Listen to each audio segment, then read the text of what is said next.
My phone buzzed in my pocket. I was out at a bar, about 3.5 cosmopolitans deep.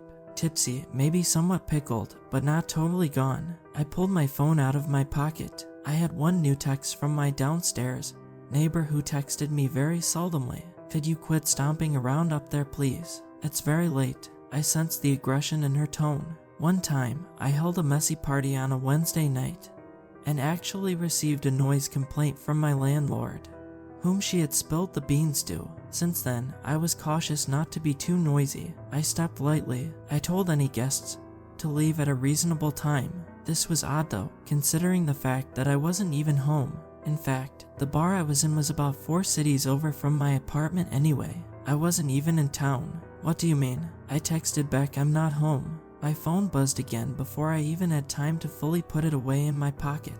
I can hear you up there, and whoever else is with you. Please, it is very late, and I am trying to sleep. At this point, I slipped away from my friend group, all dancing, drinking, and partying, and headed outside. All the smokers were outside. I just hoped none of the men made any unsolicited remarks on my body while I was out there. There just seems to be something about a group of drunk men versus an unaccompanied tipsy woman. It's like they can't help themselves. They just have to say something. I heard a whistle from beside me. I walked a little further to get away from them and heard a "Hey sexy" from behind me. I dared not respond with even a look in their direction. The task at hand was to call my neighbor. Hopefully I wouldn't come across as totally delirious. Just for a little while at least, I had to mask the subtle drunkenness. She answered the phone within seconds of me dialing. "Hey," I said, "could you just please quiet down?" She said, obviously frustrated and exhausted. "I'm telling you, really, I'm not home." "Okay, then who is? Because clearly someone is stomping around up there." "No one. Seriously, I left earlier today and will be back tomorrow.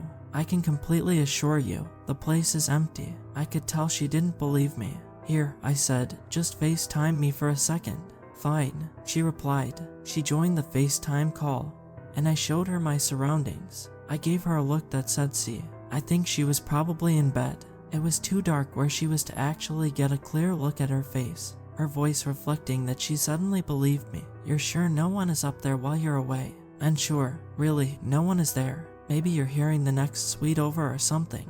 "Maybe," she said. "Have a good night." "You too," I told her, my tone annoyed with her pestering. We hung up. I walked back by the smokers and let myself back into the bar. I ignored any subsequent catcalling. As I did so, it took a second to find my friends again. The music was loud, and the lights were flashing. Once they saw me, I saw their hands go up. I waved back enthusiastically and rejoined the group. We continued dancing and drinking the night away. Hours later, we all fell sloppily into our hotel room. In a drunken pile, we slept until our wake-up alarm in the morning. After a complimentary breakfast at the hotel, we hit the road. I was last to be dropped off.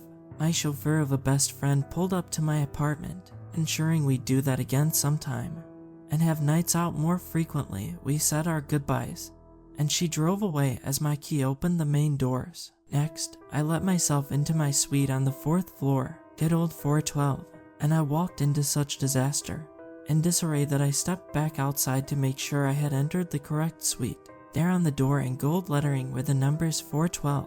Yep, I was home. I flicked on a light and carefully explored my now unfamiliar surroundings. Dishes and cups had fallen to the floor and smashed, raining shards of glass all over. 2 knives stuck into the wall right beside where my family portrait hung, which looked like it had been scribbled over with Sharpie. Blankets and pillows in the living area had an assortment of goo on them that I was afraid to touch, but I noticed it gave off a metallic smell. I explored further, eyes bulging and muscles tensed. In the bathroom, the sink was plugged with a pair of my socks and filled with water. I found 3 more pairs of socks in the toilet and 2 in the garbage. In my bedroom, the final area, I had to search. More of that weird goo littered my bed, some of it dripping onto the floor and becoming crusty in the carpet. My socks and underwear drawer had obviously been rifled through. I had about $250 of cash and my currency kept in my room as well. It was always stored safely in my bedside table, which had a lock on it. I found the cash in my sock drawer. The cash had obviously been moved, but none of it was taken. In a panic, I called my downstairs neighbor again. "Hello," she answered. "What did you hear last night? What did it sound like?" "Someone has been in my suite." There was a pause of silence before she spoke again. "Last night, when you said there were noises coming from my suite." Again, a pause. Then she spoke. "I didn't hear anything last night. Sorry to be unable to help, but I've been away on vacation for the past week.